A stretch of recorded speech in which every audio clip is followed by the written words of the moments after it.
తీసుకున్నా లేకపోతే వచ్చే. అస్సలాము అలైకుం స్టూడెంట్స్.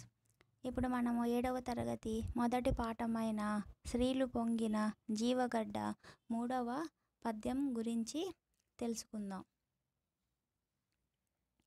విపిన బంధుర వృక్షవాటిక ఉపనిషన్మధువలికె నిచ్చట విపుల తత్వము విస్తరించిన విమల తల మీదే తమ్ముడా.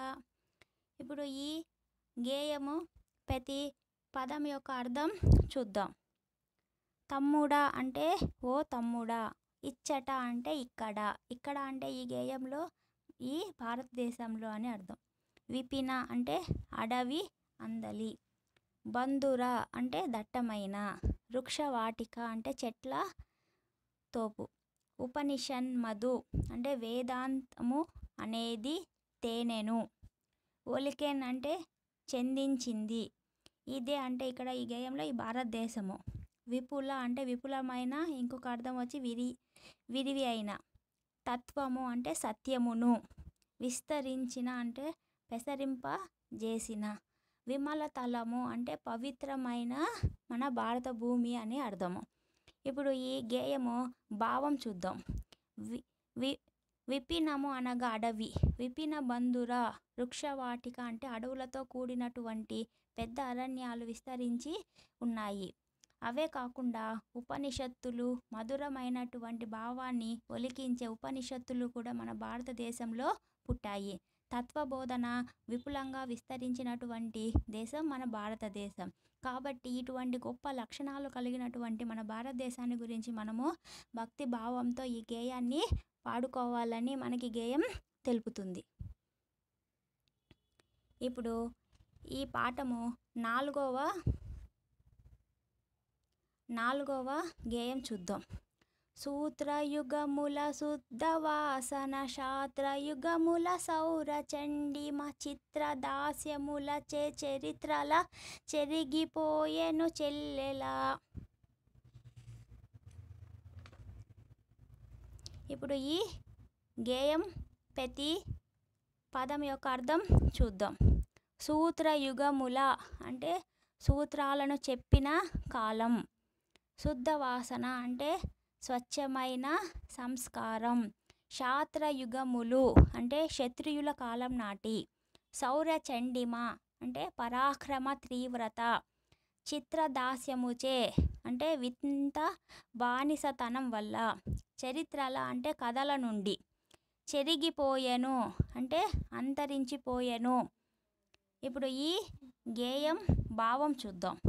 అపస్తంభ అశ్వలాయన ఆది సూత్రాలను చెప్పిన కాలం నాటి గొప్పతనం, ప్రచండ పరాక్రమం ఉన్న రాజుల కాలం నాటి పరాక్రమ చరిత్రలన్నీ విదేశీయుల క్రింద బానిస్తనం వల్ల అంతరించిపోయాయి అని ఈ పద్యం మనకి తెలుపుతుంది.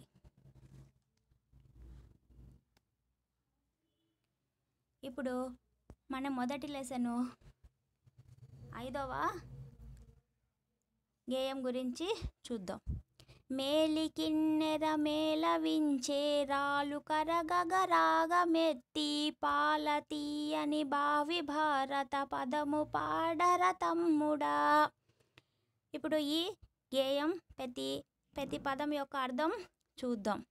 మేలికిన్నెర అంటే శ్రేష్టమైన వీణను, మేళవించే అంటే కలిపి జతకూర్చి, రాళ్ళు కరగగా అంటే రాళ్లను కూడా కరిగించగల, రాగమెత్తి అంటే రాగమును గ్రహించి, పాల తీయని పాల వంటి తీయనైన, భావి భారత అంటే భావి భారతదేశ భాగ్యాన్ని గురించి, పదము అంటే పాటలను, ఇక్కడ పదము అంటే పాటలను, పాడరా అంటే మనము ఎంతో రాగయుక్తంగా పాడుకోవాలని మనకి గేయము తెలుపుతుంది. ఈ గేయము భావం చూద్దాం.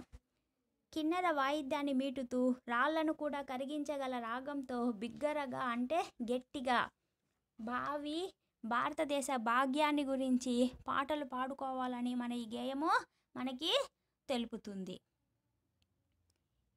ఇంకొక గేయం చూద్దాం. నవరసమ్ములు నాట్యమాడగా చివులు పలుకులు చెవుల విందుగా కవితలల్లిన క్రాంత హృదయుల గారవింపవే చెల్లెలా. ఇప్పుడు ఈ గేయం ప్రతి పదం యొక్క అర్థం చూద్దాం. నవరసమ్ములు అంటే నవ అంటే 9, రసములు అంటే 9 రసములు అని అర్థం. నాట్యమాడగా అంటే నాట్యము చేయునట్లుగా. చివురు పలుకులు అంటే చిగురు వంటి మెత్తనైన మాటలు. చెవుల విందుగా అంటే చెవులకు ఇంపు కలుగజేయునట్లుగా అంటే వినసొంపుగా. కవితలల్లిన అంటే కవిత్వాన్ని కూర్చిన. కాంత హృదయులన్ అంటే మనోహరమైన మనసులు గలవారైన కవుల గురించి అని అర్థం. గారవింపవి అంటే గౌరవింపుము అని అర్థం. ఇప్పుడు ఈ గేయము భావం చూద్దాం.